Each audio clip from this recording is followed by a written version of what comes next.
Now it's about that time of the month when we get into some conversations with CAMFED and just get to understand all the wonderful things that they're doing with young women, entrepreneurs, young girls in the country, together with the MasterCard Foundation. And this morning we have two beautiful ladies here. I must say that today is celebrated worldwide or commemorated worldwide as the International Day for the Girl Child. Okay, so it's a very important conversation we're about to have, and it's very significant that we have these two ladies here on this day. So we have here with us Dorcas Abba Ochil. She's a CAMFED Association member and she's a tutor at the University of Cape Coast College of Distance Education. And we also have Charlotte Owusu-Ansah, who is a CAMFED Association member as well, and she's a core trainer with CAMFED Ghana. And before we reveal them to you in all their glory, do remember that the show is interactive. If you have anything to say, anything to let us know, use the WhatsApp line 0550-585-832. And of course, if you're texting us from beyond the shores of Ghana, prefix the number with the country code +233. And the hashtag Breakfast Daily is available for your use, just for your use, across all our social media platforms. So Dorcas, Charlotte, good morning. And welcome to Breakfast Daily. How are you doing? Yeah, well.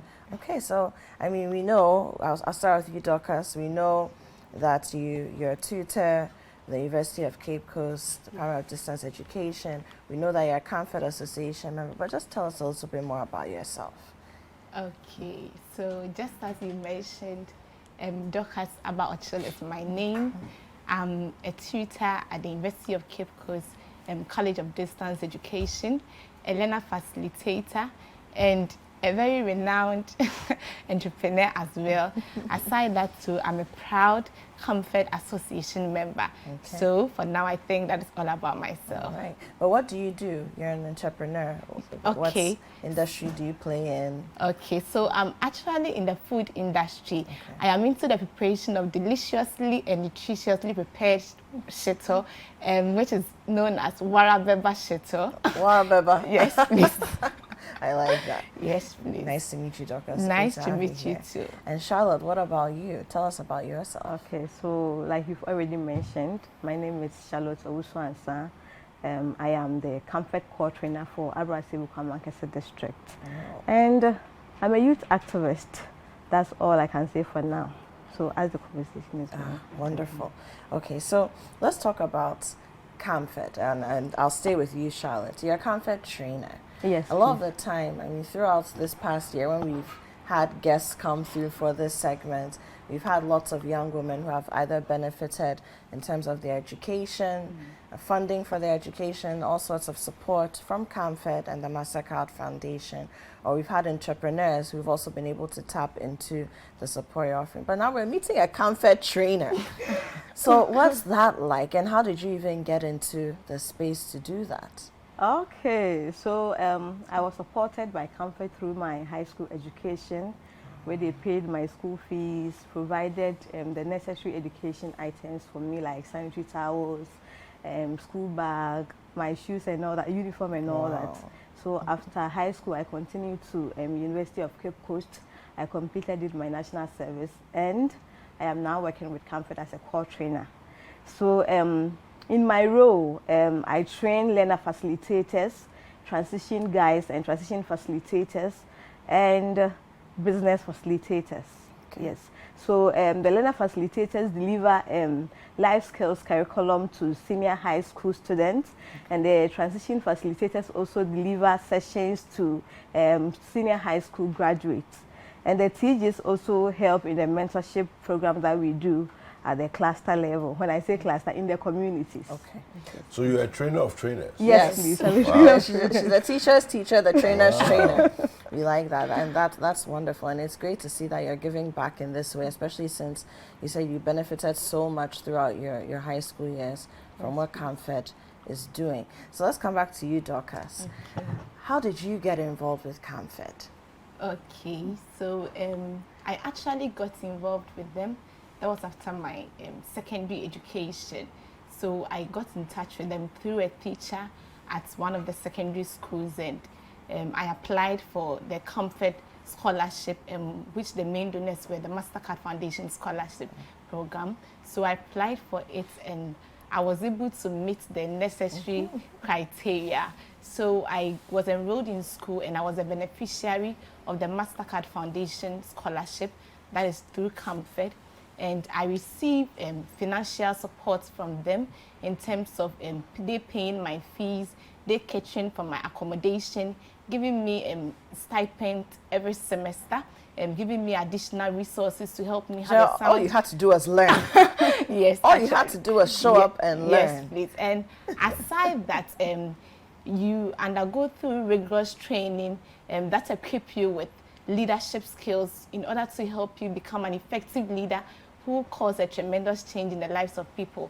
Aside that, so I've received enterprise support from CAMFED. That is, I'm a beneficiary of the MasterCard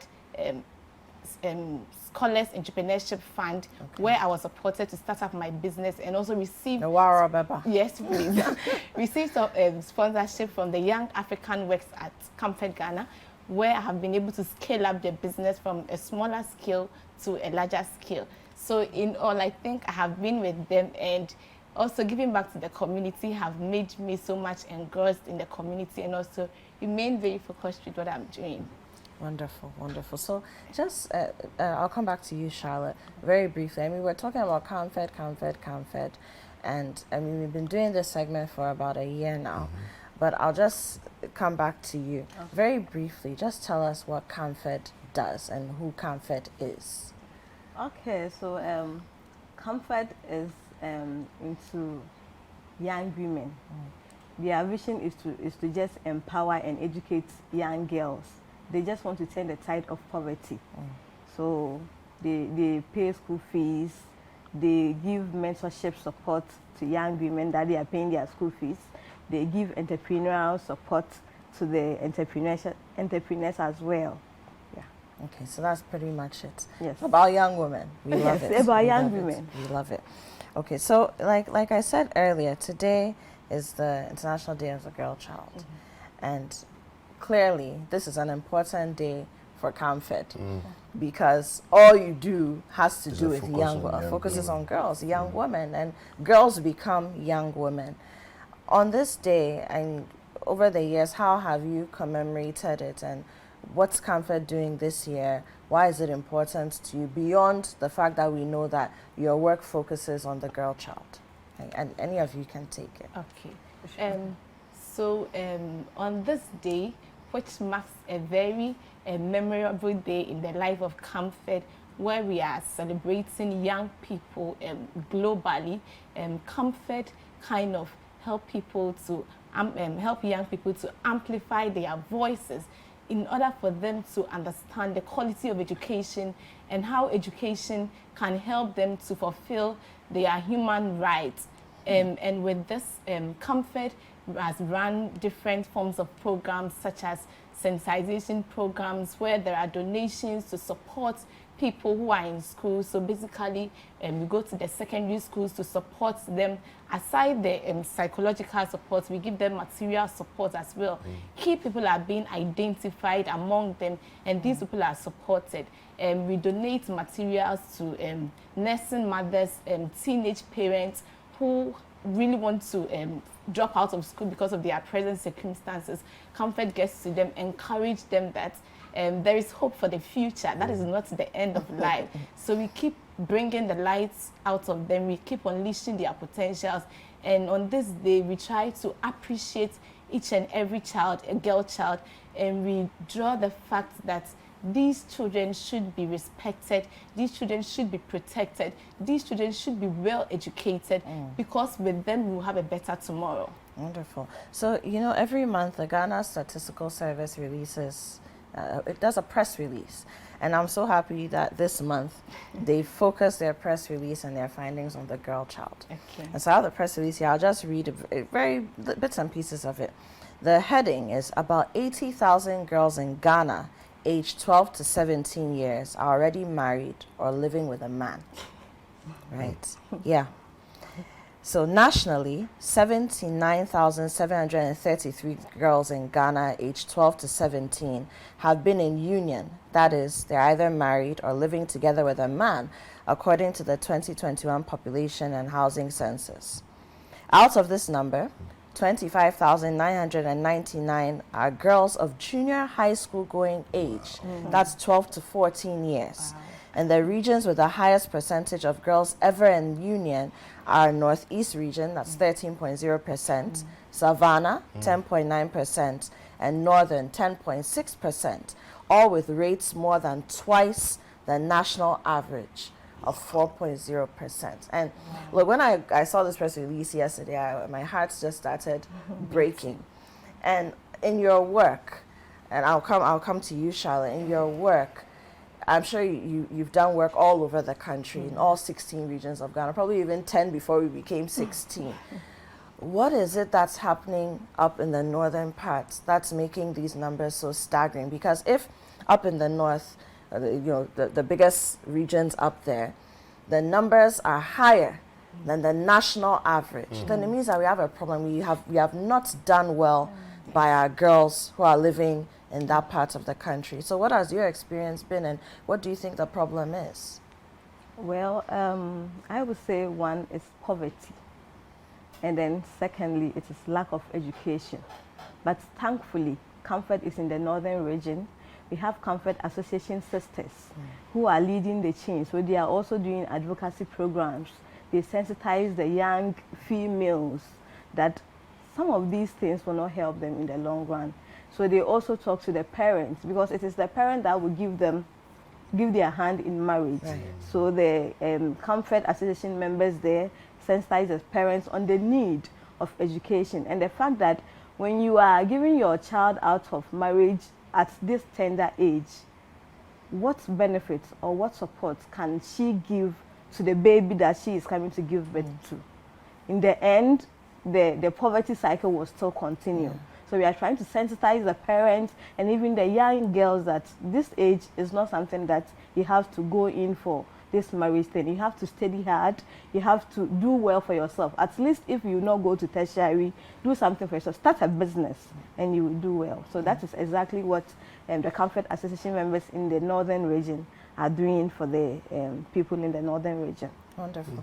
Some other, I won't read any more of it, but some of the other statistics that are popping up are the fact that even though we have free basic education, we've got free SHS as well. I mean, I have seen girls whom otherwise would not have amounted to anything but for free education. I mean, we have our challenges with the system and whatever, but I have personally seen people who would never have stepped into a classroom without free basic education or free SHS, right?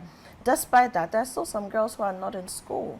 So I'll come to you, and you're a tutor at the tertiary level. Yes, what are some of the things that are preventing, of course, we've spoken about child marriages and young girls because of poverty being pushed to go and seek asylum with men so that they can take care of them and hopefully their families. But Dorcas, at your level and then also with your advocacy, what are some of the things that are preventing girls from going to school even when it is free? Okay. Personally, I'm actually embarking on a project which is the school dropout project. When you interrogate these ones, these innocent ones, you will get to know that most of these people are being discouraged even in the classrooms, which actually makes them fall out of school. Some of these people's parents can actually meet their needs, but due to the words which has been spoken on them, they feel there is no hope for the future, they feel they can't make it in life, and words are very powerful on us. So with my engagement at the secondary school, you mentioned I was a learner facilitator. At the secondary school, for instance, we try to let them know that they are very important and they are bigger than what they see now. And you don't allow the present circumstance to define your future. What are some of the things that, is it the teachers who are saying these things to them? Is it their classmates or both? Okay, so it comes from parents, it comes from teachers, it comes from some of their classmates. But these what are some of the things that you've heard that are being said to them. That's so discouraging that, you know, I don't want to go to school anymore. You know? I think during my first year of teaching at the secondary cycle, a student came to me in tears to tell me that this teacher said she can never make it up in life, and she really wanted to drop out. And this same student was actually facing a very big challenge at home. The actual mother was using her as a money-making machine. And it was very sad. As she shared her story, you could see tears were even dropping out of my eyes. So with this lady, I spoke with her first of all, and I made her understand that before I can let someone come in, I work under an organization and I need her consent. So she gave me her consent. I got connected to my superior, and this lady was actually helped out. She was encouraged. And the interesting thing is that I bought a UCC form for her, and as we speak now, she's in level 200. Oh, wow. Very interesting. And she's encouraging other people to join the association because she never had hope of completing even SHS, and here she is reading communications in level 200. Very interesting. When you see her, you become so excited. Wonderful, wonderful. Charlotte, talk to us about the importance of each and every one of us being interested in the success of the girl child. You know, why is it important for all of us to be interested? One, and then our interest, when we do express it, how does that come to benefit us as a community, as a nation? Okay, so I will first of all say that as individuals, our lives affect people positive or negative ways.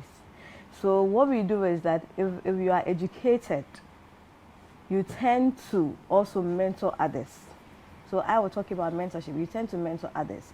So we have to have that interest in education, because when we do that, we will be able to establish ourselves and also try as much as possible, and then mentor others, take them back to school if they are not willing to. You educate them on the importance of going to school. You educate them on the importance of doing something for themselves and for the nation. And we believe that by doing this, you have a voice to speak for yourself and to speak for other young women as well. So at the end of the day, we all have a better world to live in. Wonderful. Ladies, do you have any final words? She goes first. Yes. So young women looking at me, especially those in the junior high school and then the senior high school, and when you wake up in the morning, just go and stand in front of a mirror. If you don't have, stand wherever you can stand and tell yourself this: I am beautiful, appreciated, and I can change the world. And I want you to know that you can only do this by taking your academics very seriously. You don't have to follow friends who will not impact your lives positively. Thank you. Wonderful. Thank you. Thank you. What I want to say is that, first of all, I will applaud CAMFED for the great work CAMFED is doing for both the primary and the secondary stakeholders, for the wonderful works they are doing, and especially our director, Mrs. Sally Furiyabwa, whatever great work she's doing.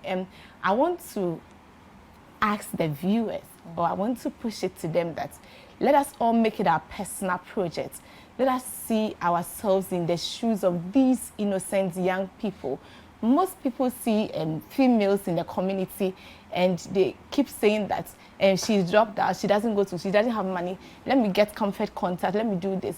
Meanwhile, if these young people become burdened, they become burden into the entire society, which will tend to affect all of us. Therefore, let us make it our personal project to take these responsibilities upon ourselves. One lecturer is doing very well, Mrs. Dorothy Amfuentri and the husband, they take it upon themselves and they are training young women. They see a young girl and their interest lies in them. And all what they do use their resource for is to take care of them. CAMFED is doing very well, but we need each other's support. Let us use our resources. Let's commit our resources and support people to school. On our way to this place, I had a call, and this young man was talking to me. He called to say thank you for supporting his daughter and one of the sons. So I told them, it is my responsibility, it is your responsibility. When we invest in them, like my sister said, they also invest in other people. And at the end of the day, we have a better world to live in. Thank Wonderful. you. Thank you so much. And of course, if you want to contact CAMFED, the address 64 Lagos Avenue at East Legon in Accra, Ghana, or you can go snail mail, PO Box MD 2387 Medina, Accra, Ghana, and telephone number 0302 544 224 or 0302 544 225. And of course, if you want to text or reach out to them from beyond Ghana, use the country code +233. There's an email address as well, ghana@camfed.org. ghana@camfed.org. And the website is www.camfed.org. Thank you so much, Dorcas, Charlotte, for coming through. This has been the CAMFED Young Women's Entrepreneur segment. We'll take a break, and when we come back, Breakfast Daily continues.